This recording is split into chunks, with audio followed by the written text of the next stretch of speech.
Hi, everyone. Thank you for joining tonight. My name is Nicole Lamberson, and I work doing outreach for the film Medicating Normal. Special thanks to Dare County for hosting this screening. We hope everyone in the audience enjoyed the film. The views expressed during this community discussion are not necessarily the views of Dare County Saving Lives Task Force, the Veterans Advisory Council, Dare County Health and Human Services, Periscope Foundation, or the Medicating Normal team, but we do welcome dialogue from all points of view. And lastly, this panel discussion is for general educational purposes only. This discussion does not constitute professional medical advice, encouragement, or recommendation that any individual reduce or withdraw from their psychiatric medication. So now I'm going to briefly tell you about who our panelists are tonight, and then I will let each of them share a little bit about themselves and their reaction to the film or what has happened since the film was completed. First, we have Dr. Erin Stair, former U.S. Navy officer, health communication specialist, and public health consultant at bloomingwellness.com. Also, she is a podcaster at Causes or Cures. We also have Lynn Cunningham, who is the co-director, co-producer of Medicating Normal. And lastly, we have Angela Peacock, whose story that you saw in the film. She is a MSW, a military veteran, mental health advocate. And now I will pass the floor to each panelist so you can introduce yourselves a little bit more. While the panelists are going around and introducing themselves, the audience can go ahead and start typing questions in the Q&A box, and I will begin posing questions to the panel as soon as the introductions are done. So, Dr. Stair, would you like to go first? Can you hear me okay? Mm-hmm. Okay, hi guys. Dr. Erin Stair. I'm an MD, MPH. I work right now as a public health consultant in epidemiology, working on a lot of the pandemic stuff. And I host a podcast called Causes or Cures, and I actually try to feature a lot of people from the prescribed harm community on there, and also kind of raise awareness about the influence that pharmaceutical companies and industry has on the standards of care, research, that kind of thing. So that's why, and I also have my own experience, bad experience, being given, basically handed an antidepressant. So this film really resonated with me. This is the second time that I've watched it. And it's very powerful. So I'm really happy to be here, and thanks for having me. Sure, Lynn. I'm Lynn Cunningham, co-director, co-producer of the film. First, I want to say thank you so much to my goddaughter, Louisa, who had the foresight to show the film to Roxana. And thank you to Roxana for the opportunity to screen it tonight for the Dare County Saving Lives Task Force and the Veterans Advisory Council and Dare County Health and Human Services. The best part, my most favorite part of the film now is screening it, and it's really in what we're about to do, the Q&A, because we learn so much from our audience, we learn from our panelists. Thank you, Erin, thank you, Angie, and thank you, Nicole, for hosting. I'm always asked what brought the film about, and do you guys think I should say that right now as in the intro? Okay. The film was inspired by a very beloved family member who in her 20s was diagnosed with mental illness. She had been an athlete and a scholar, and something happened in her 20s, and we consulted all the best doctors in New York, and we were told that she had a chemical imbalance and that it would probably require a lifetime of medication, but that it would keep her out of the hospital and keep her functioning. Well, 10 years after that, she was on 10 meds a day, which is nothing compared to, for instance, what Angie experienced in the film, but 10 drugs a day. She was really not functioning well. Her dream had been to be a writer, and a very good one had she had been. And every day she called me, you know, Lenny, is everything going to be okay? I mean, almost every day there was something. And at first I thought it was her physical well-being, and we have a really tight family.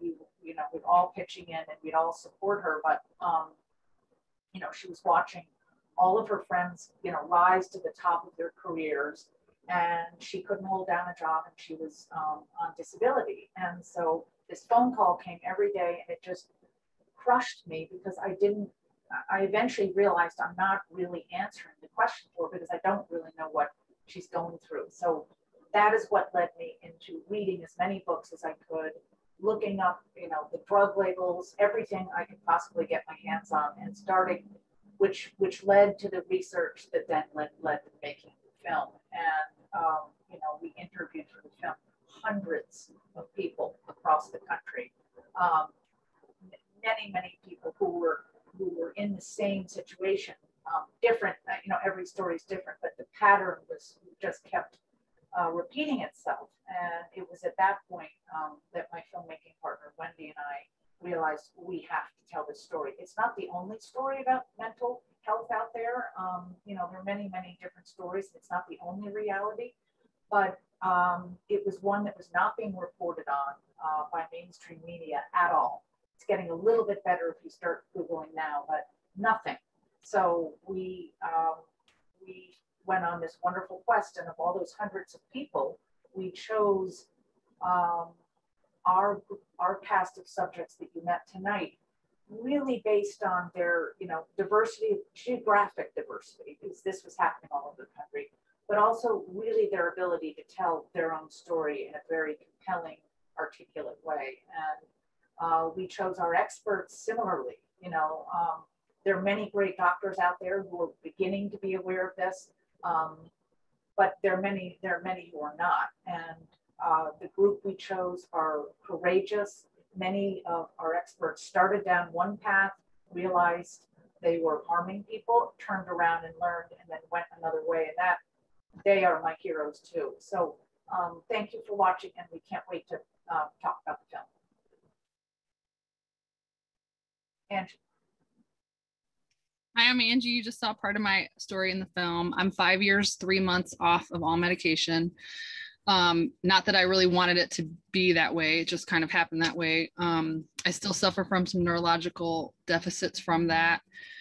But I was able to graduate with my master's in social work from Washington University in St. Louis. I did an internship as a therapist, so I learned kind of to be on both sides of the fence. I decided not to get licensed for many reasons, but my passion is veterans and veterans advocacy. I did a VFW SVA, which is Student Veterans of America Policy Fellowship, and I kind of brought this topic to Capitol Hill in 2019.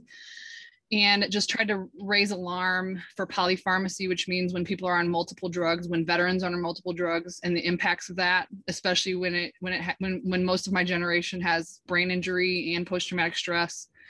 So there's a complex problem happening when you pile on the meds, you know. So ever since then, I've just basically been doing outreach with the film, and we do screenings like this one all over the world. And I get to talk about this all the time.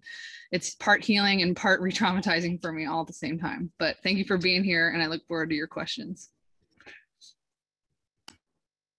Okay, thanks everybody for your introductions. I think Erin, we'll start with you. Can you talk about what you've seen in the military veteran space surrounding polypharmacy and withdrawal of psychiatric drugs?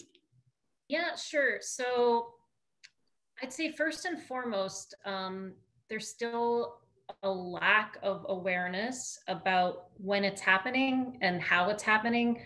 And then there's sort of this, people get all these medications and they start to experience side effects, maybe because there's, you know, the medications are reacting with one another, right? So like the more, Angie mentioned polypharmacy, and the more medication you take, the higher the chance of you experiencing some kind of side effects. And there's really probably no way of us knowing what all of those interactions may be and those side effects. So I think that lack of awareness with the person being given, the veteran being given those medications, and then not really knowing what to do, right? Like, and the answer seems to be still, but it's changing a little bit. It seems to be still, if you go to a medical doctor, we'll take this then for this, right? So then all of a sudden you're just trying to juggle all these medications. And when a person realizes that they don't want to be on those medications anymore, a veteran, they oftentimes don't know what to do. They don't know who to turn to. A lot of medical doctors aren't trained in how to taper or withdraw.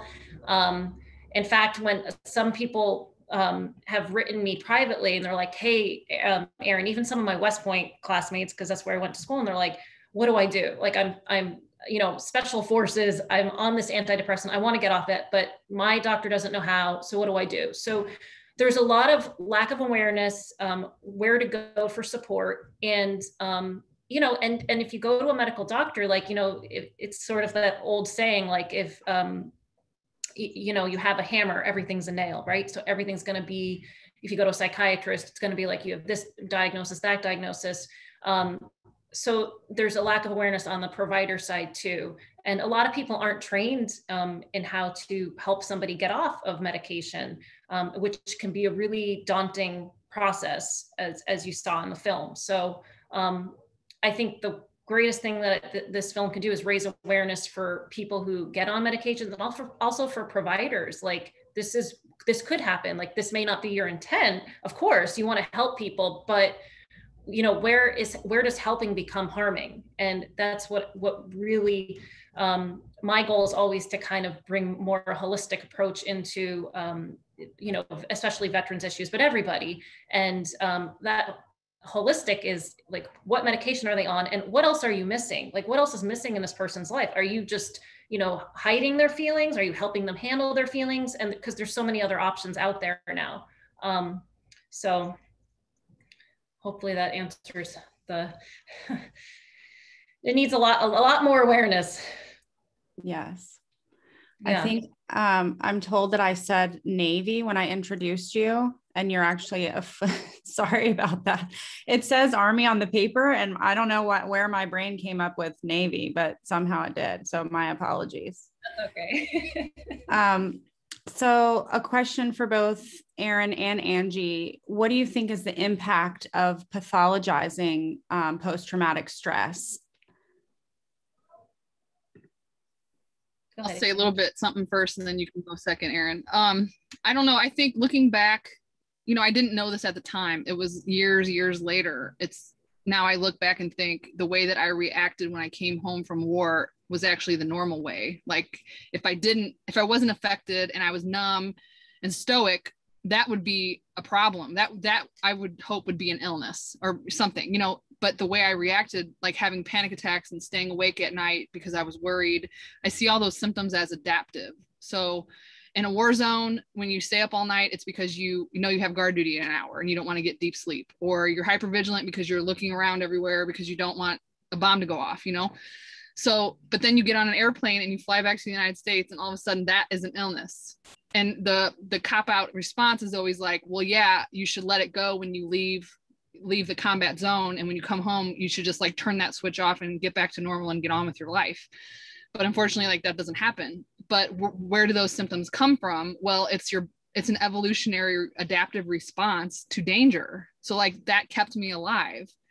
Yes, that's not easy to let go of. I mean, it's almost like I think of it like a fear learning, like the fear and trying to stay alive creates these symptoms, but it's not a disease. It's like that kept me alive. How is that a disease? So I just think of it completely different now. Yeah. I totally agree with her. And I think it would be like abnormal to like feel nothing and experience nothing, especially like when you send people to combat or any kind of stressful event. We're human, and being human, we have emotions, and we need to like, there seems to like, sometimes military training will be like, show no emotion, like you're tough. But that's not healthy. And that's going to come back to haunt you. Those feelings and those emotions are going to happen. You might bury them, but they're going to come out. And it can either be, you can't medicate them away. They're going to come out. So it's better to find productive ways to manage them, and to also normalize feeling. Like this idea that you're supposed to be okay all the time is absurd. It's just absurd. But that seems to be a trend. And sometimes, you know, a patient or a veteran might go and ask for like a medication to help them get through this. And that's on the provider. The provider needs to be like, hey, what you're feeling is normal and it's okay. And there's other options besides medicating what you're feeling, many other options that I would recommend first that you can try. And that has to start there. It needs to be a direction from somebody, you know, an expert. So I think it's a shame when we, you know, we think these things are abnormal. It's not even human. I wanted to add in that I think that our world has a lot to learn from veterans and their experience, because a couple of people have said, well, why did you guys include, you know, veterans in your film? I mean, aren't they totally different things? Isn't isn't it totally different? And in the world of trauma, really bad trauma, I was thrilled to be able to have the veteran component in the scene with Doc Fee, because, well, you guys didn't see that because it was 54 minutes tonight. But anyway, the learning that we need to go through with veterans and their experience, because trauma is trauma, and you can have it on the battlefield or you can have it as a child at home. So I just loved it. I love it that this film incorporates both. Lynn, I do think they saw the full film with all the military scenes tonight. Yeah. Okay, so some audience questions are coming in. The first person says, I'm interested in how those who have tapered are able to deal with prescription drugs post-withdrawal. I'm 5 years off psych drugs and have unpredictable reactions to anything chemical, including also some foods, they say. Are there any resources we can share with our doctors to help them understand the long-term damage these drugs can cause and to help us make decisions about other kinds of healthcare?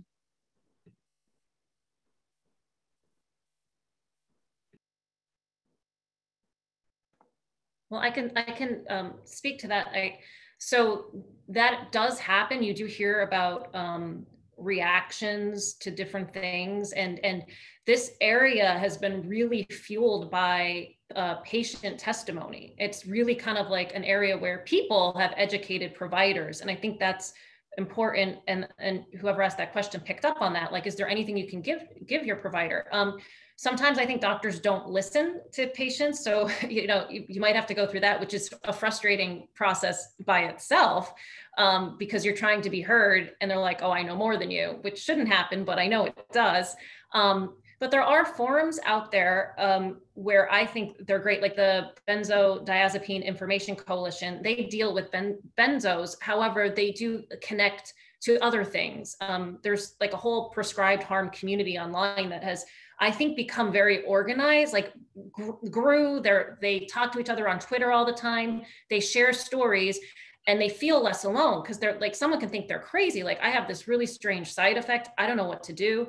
And then someone else will say, oh yes, I had that too. There's this doctor over here. And honestly, I've connected people that way, because I certainly don't have all the answers when it comes to this. It's very new, but there are people, you know, in these forums, and you're like, yeah, do you know this person? They're like, yeah, I'll connect you here. So it is a very grassroots effort. And the medical community is still catching up, so to speak, and learning, but it's a slow process. And part of the reason it's slow is a lot of the continuing medical education is funded by pharmaceutical companies. So you're not gonna get this training, you know, like you're not gonna see it go mainstream.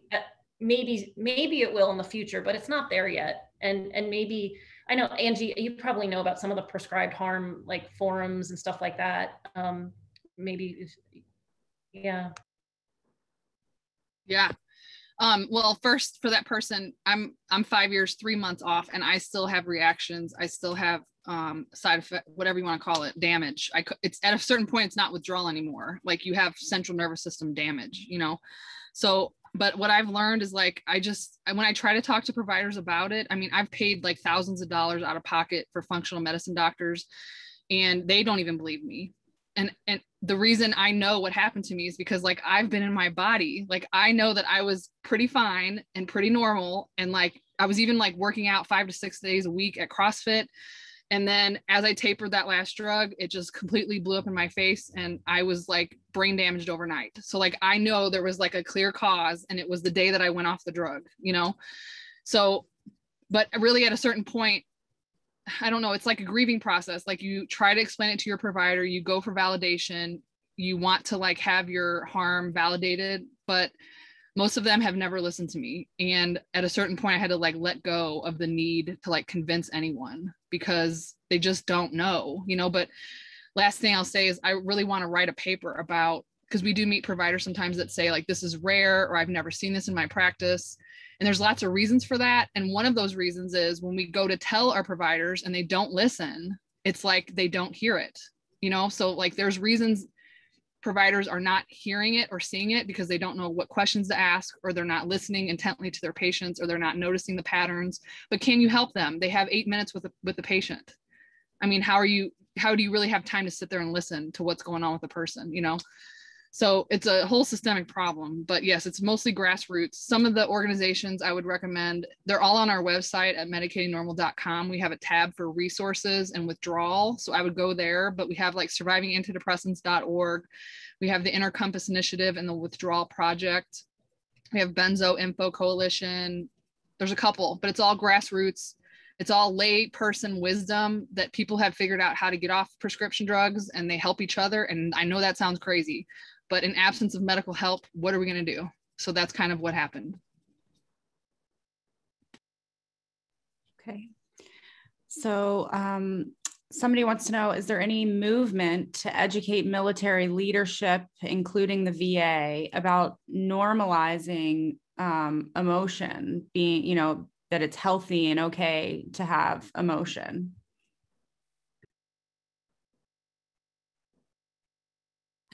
You want that hot potato? I don't know. I tried my hardest when I did the VFW fellowship. Anybody can do this. I challenge you to do this. If you go on the VA's website, they have a whole page about benzodiazepine withdrawal.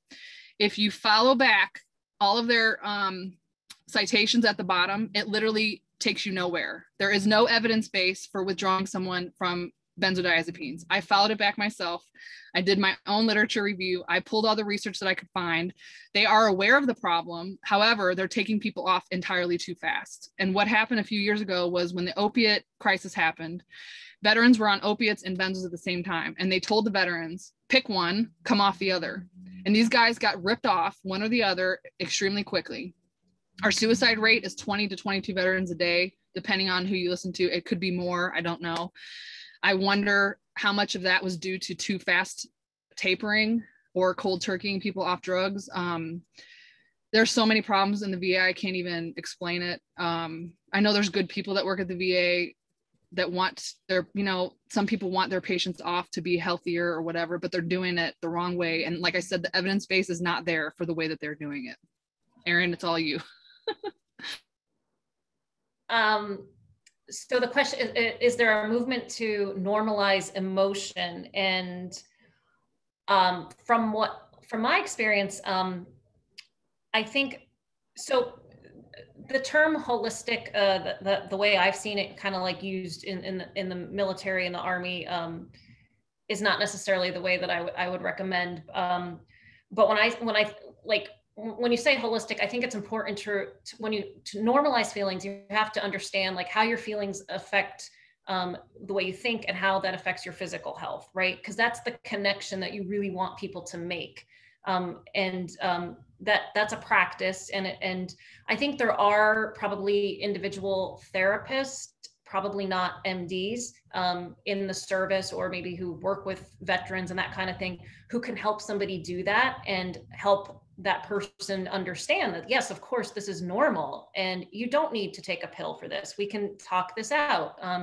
The other thing I would say in the veterans community, and a shout out to even some of my West Point classmates, some people have taken the initial routes where they take a more holistic approach. They incorporate meditation, other kinds of mind-body therapies, interventions, they focus on diet and sleep. I mean, and these are huge. I mean, there are so many studies just showing that like poor sleep hygiene can lead to depression, right? So, and if you just help this person figure out their sleep, how to improve their sleep, the depression goes away, even without treating the depression. I mean, that's remarkable. That should be like, especially in the, like veterans, because as Angie knows, like sleep is not like sleep is a crutch. That's like a tag phrase. Like it's not prioritized. So like there's no emphasis at all on sleep hygiene. Now there's all this research showing that if you just improve somebody's sleep, the symptoms, these mental, not all the time, but much of the time, the symptoms can go away or lessen. And in addition, even issues with chronic pain, that can be helped too.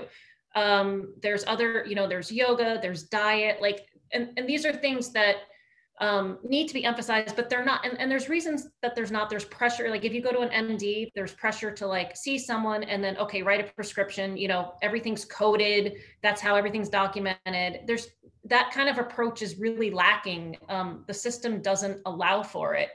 I think some people, I think the system can be changed, but like right now you're going to see, it's going to be more people on the outside doing it and grassroots people doing it because they saw a need. They felt the need sometimes themselves. They saw it maybe in their spouse, a friend they served with. They said, this isn't right. We got to do something about it. There is something to be said for that intuition. Like Angie had that intuition, like something is not right here. I had it when they gave me an antidepressant. I'm like, okay, I can't express myself. I can't write. I'm a writer. I like to be creative. Like this is killing my essence. I have to do something about this. And I don't think people should ignore that inner voice.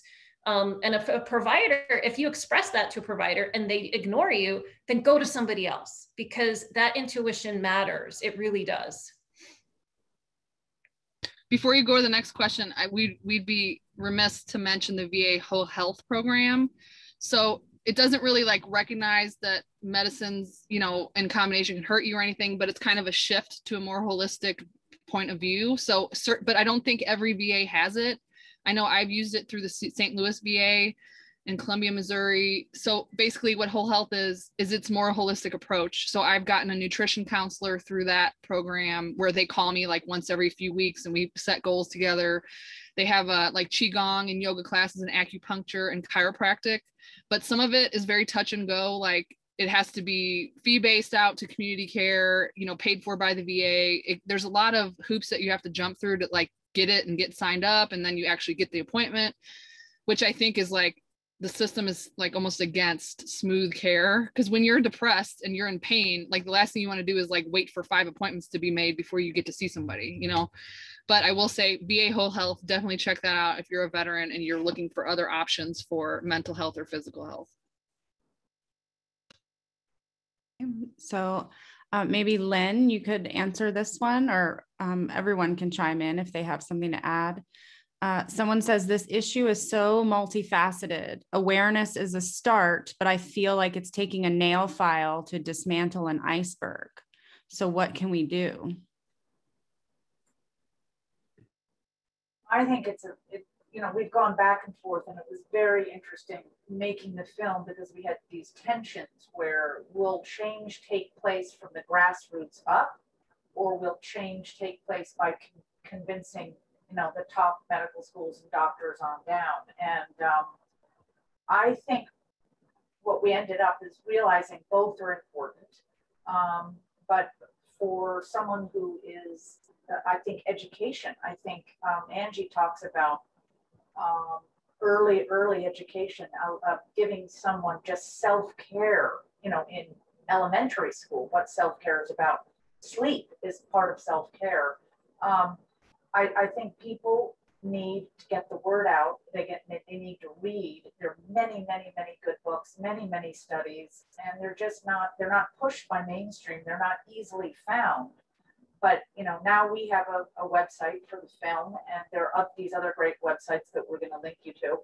I just think as much as you can read and educate yourself first, and then bring it up to a good doctor. If the way Erin is saying, if you find a doctor who is receptive and listens to you, they're going to listen to, and they're going to read something that you bring to them. And that's your doctor. That should be your doctor, not someone who dismisses you. So it is so systemic. Bob Whitaker, who's our hero, he wrote Anatomy of an Epidemic. That's the first book that we read, and it has so much in there, and it will just rock your world. He also wrote, as a SAFRA fellow up at Harvard, he wrote a book called Mad in America, and he now has a website called Mad in America, where they feature great writers and studies. They look at studies, and that book, Mad in America, does exactly what the questioner describes. It looks at every single facet of this problem. It is not just doctors.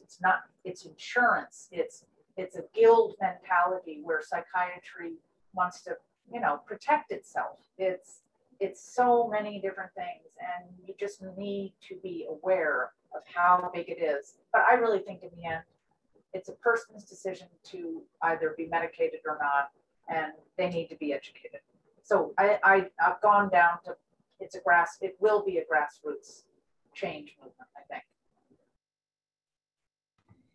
And I also just want to add to that to not underestimate awareness and what that can lead to. And we all talk about the negative effects of social media, and there are many, but it can be a good avenue to really kind of create a tribe and get that awareness out there. And just for an example, there was a lot of psychologists on Twitter who talk about when people say, oh, if you get off an antidepressant, withdrawal symptoms don't last more than 2 weeks. And that was like a huge myth. And people were fighting that for so long.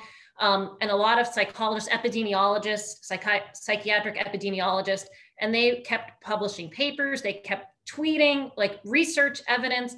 And finally, the Royal College of Psychiatrists in they updated their standards, and they said, you're right, these can last more than 2 weeks. So providers, like psychiatrists, if you are helping a patient taper off of antidepressants, their withdrawal symptoms can last a lot longer than that. And there's a myriad symptoms here. So that's the first thing I would say. And I would also say, continuing to kind of raise awareness about and letting people know, because this is part of informed consent. Part of informed consent for a patient is understanding the system that is, handing you a prescription, right? So like in medical school, a lot of our continuing medical education, it's funded by pharmaceutical companies all the time. So obviously they're going to put a pitch in there for some drug. There's very little that goes into research development. A lot of it is marketing, drug reps, standing in that doctor's office. It just is like, here, take this pill.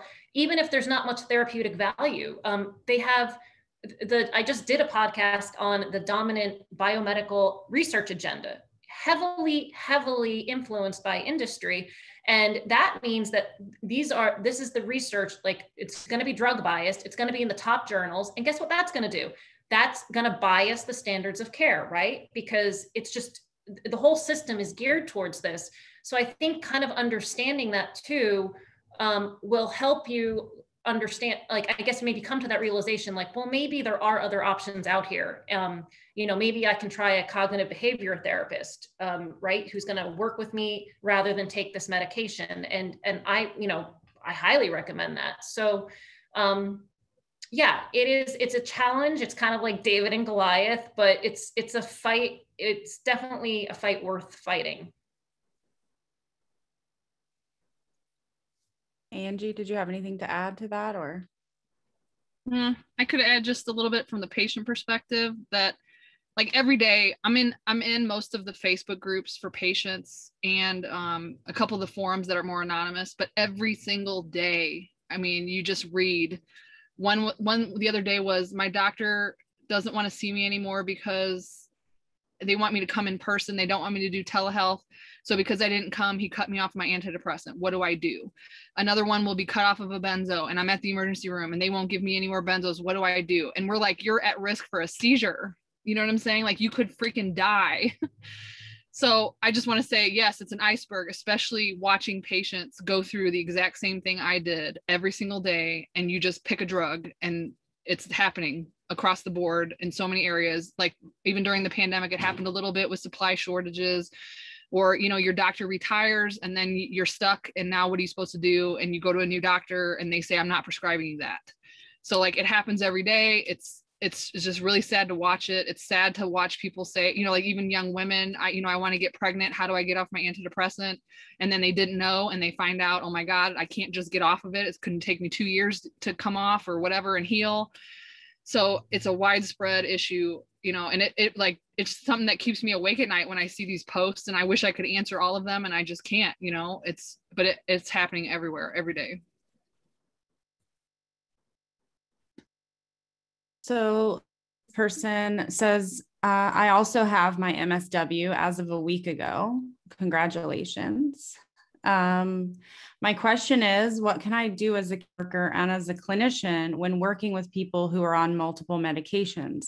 Is it enough to just check in with them, or should I go further and help them look at and learn more about their medications? I know many great doctors who try to take their time to explain side effects, but I also know many more who do not. I want to know what I can do to help. And perhaps Angie could talk about the MSW angle, and then maybe Erin, you know, as a physician, are you aware that, you know, therapists or MSWs have limitations on what they're allowed to say to people? Yeah. So from the MSW angle, interesting, because, you know, they were filming me for this film while I was in school. And while I was at school, not one word was mentioned about withdrawal of any kind, or of, you know, even just like the coercive aspect of psychiatry. Like if you're suicidal, you will go to the hospital, they will put you on meds. Like none of this stuff was even mentioned at all in my program. I picked a supervisor on purpose that was open to this so that I could learn under her, you know, that like she had her own experiences with coming off of her own antidepressant. So I got lucky in that aspect. So the first advice I would tell you is to talk to your supervisor. I assume you're getting your hours, so you're still within that 2-year period where you have to have supervision. So talk to them about it and see what they say. But my greatest advice of all is go look at the BPS. I'll put the link in the chat box when I'm done talking about it. But the British Parliamentary Society, a group of therapists created a document. It's like gold. It's all the questions to ask a client about their use of prescription drugs. And it's not like judgmental or anything like that. It's just these innocent questions that we are not taught to ask. Like, what does it mean for you to be diagnosed bipolar? Or what does it mean for you to take a psychiatric drug? Like simple questions to just talk. And the thing that social work bothers me the most is that they study systems, and it's the reason I picked social work, because there was less emphasis on an individual and their problem. So it was like this individual that I am talking to, you know, they have socioeconomic background, they have diet needs, nutrition, the climate is affecting them in this way or another. What kind of job do they have? What kind of religion do they have? You know, all these things were looked at, but it was like, but don't talk about the meds. Like, come on, are you kidding me? You know, like that's part of this person's context. Social work is all about context. So I think it's absolutely our business. I think social work has been disappointing that it's not working on policy changes in this one area. It works on other things. But as far as patient, like you in an office with a patient as a case manager, I would definitely just basic health literacy. Do you know how to read an FDA pamphlet? Let me show you how to do that. Have you ever checked your drug interactions? Have you talked to a pharmacist? Just those innocent questions that are non-judgmental. You're not saying like, are you ever going to get off of those meds, or what are you taking them for? You know, nothing like that. Just, I never had any of that. And I just wish somebody would have asked, you know, but anything farther than that, I think you'd probably get in trouble. That's just me being honest. That's one reason I didn't get licensed, because I want to be able to talk openly about this. So talk to your supervisor, definitely. And I think Angie just makes some great points there. I think health literacy and just being a good health communicator, like health, I mean, just look at the pandemic. We're like horrible at communicating health, like horrible at it. So I think as a social worker, like if you are interested in this and you can collect information from reputable sources and ask questions, you're not giving medical advice, you're saying, here, read this. Do you understand what informed consent is? Oh, maybe you want to read this. Or do you understand, what withdrawal is? Like, here, you can read this. Like, there's absolutely nothing wrong with providing someone with information. I mean, yeah. And then if you start to make recommendations like get off that medication, or, that's probably crossing a line, and you could, you'll get in trouble that way. And tapering can be very difficult for people. I think so, some people think, a lot of people, I think, who try to come off of psychiatric medication, they experience withdrawal symptoms and they think that there are issues coming back. They're not even aware of that. And they can be very serious, scary symptoms. And so with that, if you do withdraw, I highly, you should definitely do it with, a recommended doctor, or someone who has that expertise, who understands what those symptoms are, who's going to work with you closely. So it's less scary for you and you understand what's going on. I think some people might have, even gone back on their medication just because they weren't aware that, oh, those withdrawal symptoms were going to pass eventually. They just didn't have somebody there telling them that. It can be a very daunting process. So for that, I would definitely recommend having like a clinical supervisor to help a person go through that. So if a military veteran or just a layperson, civilian comes in and they feel worse on medication, how do they start the process of coming off? Well, go ahead. Oh, okay. I'll say something quick. Coming off of Erin's last answer, I just want to emphasize, I cannot emphasize enough that like, this is probably not for everyone. It was the hardest thing I've ever done in my life. And I don't say that lightly. It was harder than combat, harder than the sexual assault I survived. Like the hardest thing, hands down. I'm still suffering from it. I'm still trying to reckon what happened to the last 15 years of my life.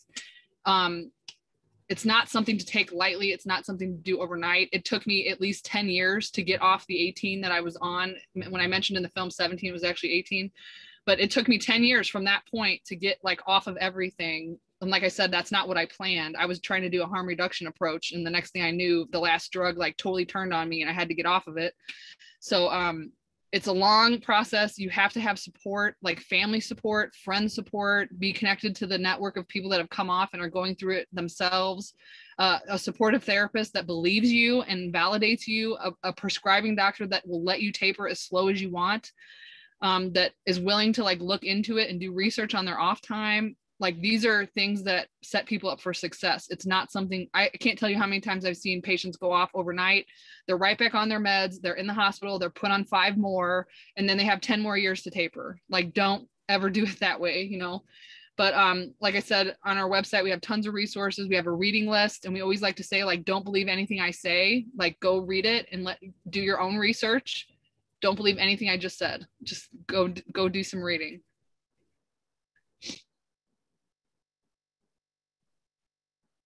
Yeah, I mean, and to add to that, like if you have a trusted doctor, you're lucky, and like I would start with a conversation, like, hey, I'd like to try getting off my medication, and just have that conversation with your provider.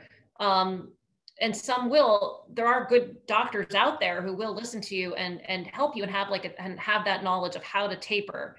That's where it has to start. I know that some won't, and it can be really, really frustrating. And if somebody does have to go through that, like, Angie mentioned, that frustration can be awful. Like, it's just like, it's an added stress, right? But I think even just being aware that that's a possibility is helpful. Just having that awareness that, yep, this frustration, they talked about this. But then also checking out those resources, like people who've gone through this have collected those resources. They've kind of done the homework. Like, this is a good resource. This is helping people that we know. So you just read through them, go through them, find something that resonates. So next we have a comment that sort of leads into the last questions. This person says, thank you for an excellent film. Over-medicating is a major issue, as is misdiagnosis and mental health. ADHD often ends up being developmental trauma, experiential therapy rather than meds. There's so many alternatives. Thank you again. So that sort of leads into the next question, where someone is asking, what are the list of alternatives? How would Dare County go about implementing those? And in a fast-paced society where time off of work isn't always possible, how do people find time to process overwhelming feelings?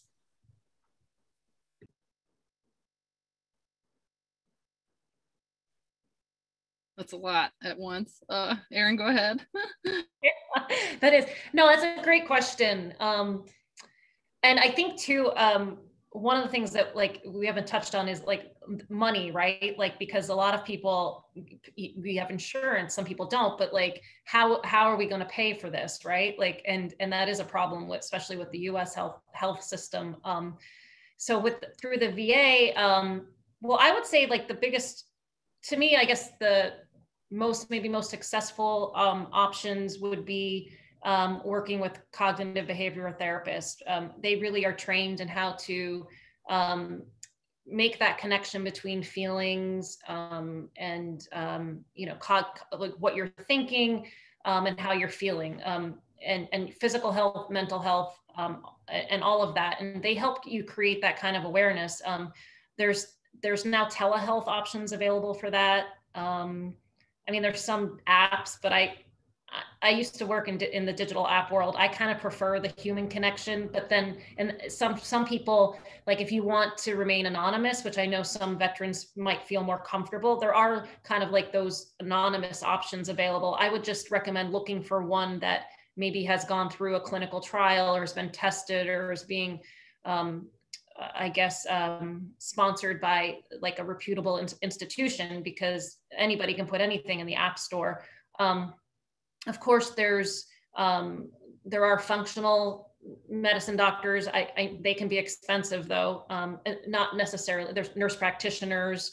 There's all sorts of like yoga. Yoga is very helpful, just to help kind of cultivate the mind-body connection, which I think is important. I mean, anything that kind of helps you cultivate that self-awareness about who you are without judgment can be very helpful. It's not quackery. Sometimes it sounds too simple, but if you do the work, if you put the work in, it's very beneficial. There's cognitive behavioral therapy for sleep, just for insomnia. That can be super, super helpful. I can't recommend that enough. I've heard so many good stories, just working on insomnia, and then people are amazed of how it helps other things. There's cognitive behavioral therapy for chronic pain issues too. And also, like, the one thing I want to touch on, if somebody gets chronic pain, like, and has to deal with that pain, well, guess what? They might feel sad, and then they might feel anxious. And that doesn't, a lot of times they'll get another diagnosis as like major depression or major anxiety disorder. And you're like, well, wait a minute, like, they have chronic pain, so you can get into that chicken and egg thing very fast with psychiatry. So I think be aware of that too.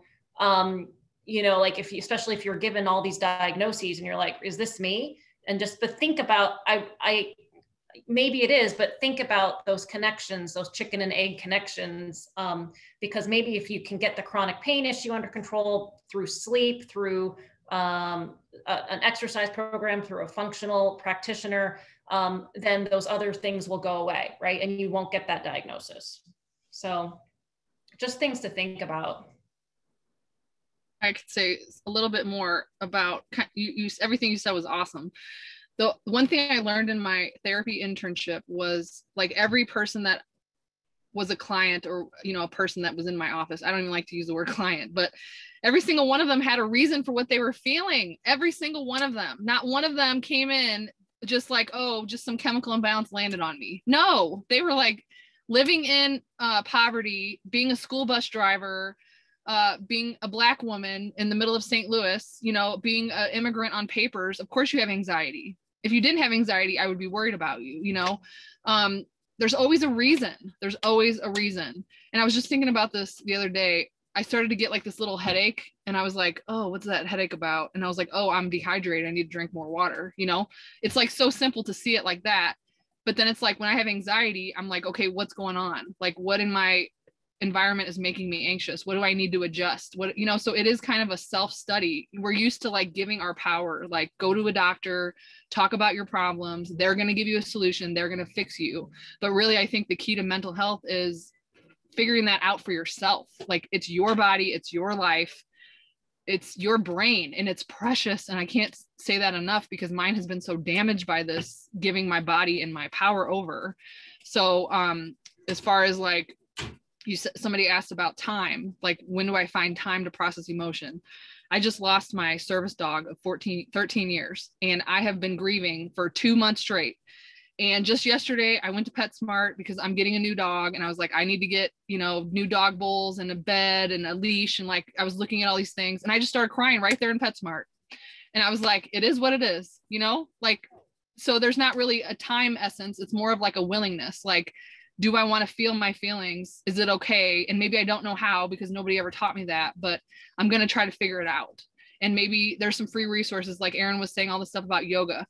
I love watching Yoga with Adrienne. It's free on YouTube. She has 20-minute things you can do when you wake up in the morning.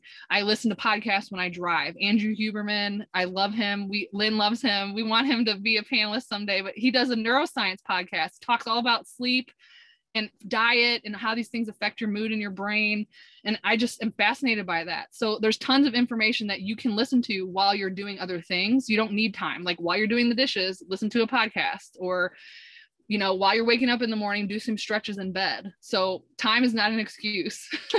You can do it. But I just hope to, the whole point I love doing these panels is to like empower people to be their own mental health professional. Like you have it, it's in you. You know, you just have to figure it out on your own, kind of. It's hard, but you have to do it. Okay. So before we wrap, Lynn, if people want to know what's happening with the film going forward, where it's at currently in distribution, if they want to host their own screening, can you give them some of that information? Yes, please, if you're interested in hosting a screening, just contact us. Our email is medicatingnormal@gmail.com. We have screenings, lots of screenings that you can just join, and they're listed on our website.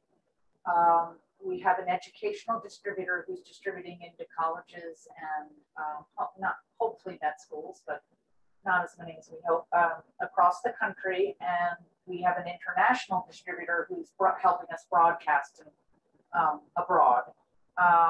We were just accepted by NITA, which means that we're going to have the opportunity to air the film. We have to find underwriters first, so anyone with a good idea of who might want to underwrite us. But we're going to air the film. It will be aired soon, within the year, to 135 PBS stations who will then show it in their own local area. And we're hoping that panels will be created because we think this is a film that needs to be talked about. So we're really in love with our community screenings. Those will continue. All kinds of people can come together. You know, panelists can be anybody. Your own doctor you can invite to be a panelist. So a friend. Anyway, we do it for book clubs. We do it. So we're really into that. So please do contact us. And yeah, and then eventually it will be available on the internet to buy, but not quite yet. Okay. So I think we're going to wrap the discussion, but first I want to provide each panelist some time for any closing thoughts or to plug websites and that kind of thing. And I think Angie can go last. So Lynn or Erin, if you want to wrap.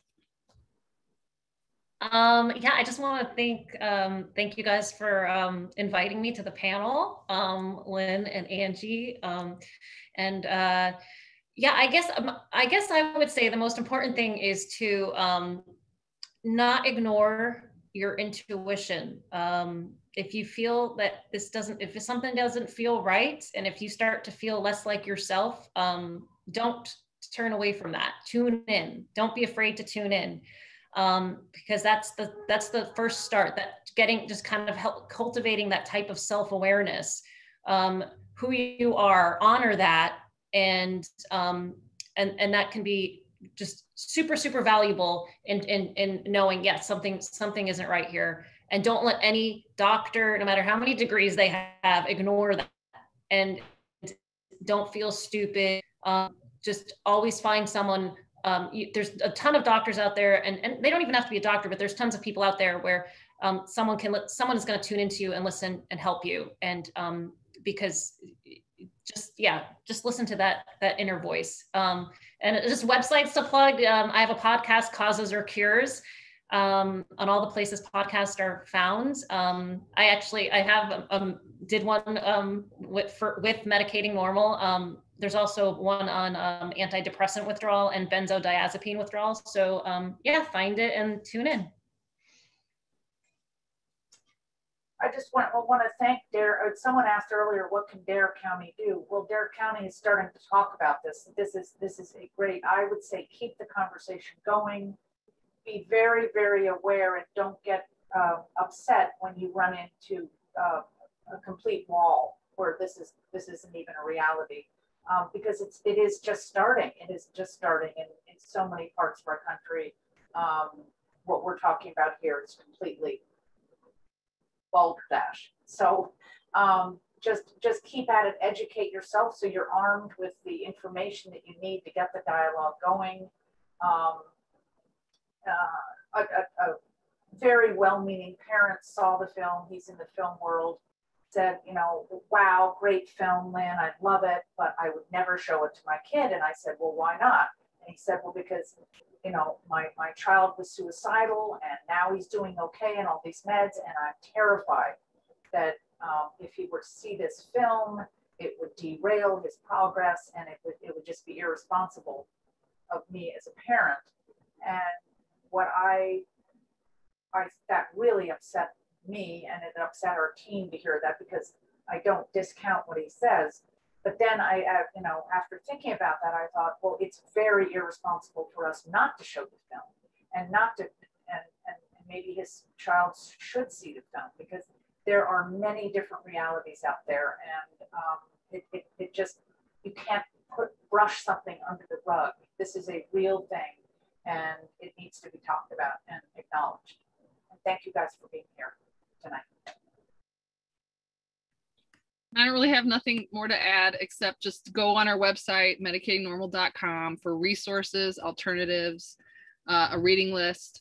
We have a YouTube channel with over 130 clips and other panels like this one with different focus, like some on teens, some on nutrition. We have clips from the film that are outtakes. So check it out. Let this be the beginning of a conversation. Make sure you like us on YouTube, like us on Facebook, follow us on Twitter, all that good stuff. And thank you for coming. And thank you for doing the screening. Thank you, guys.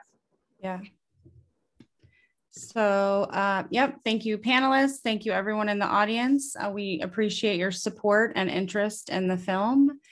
Take care, everybody, and have a good evening.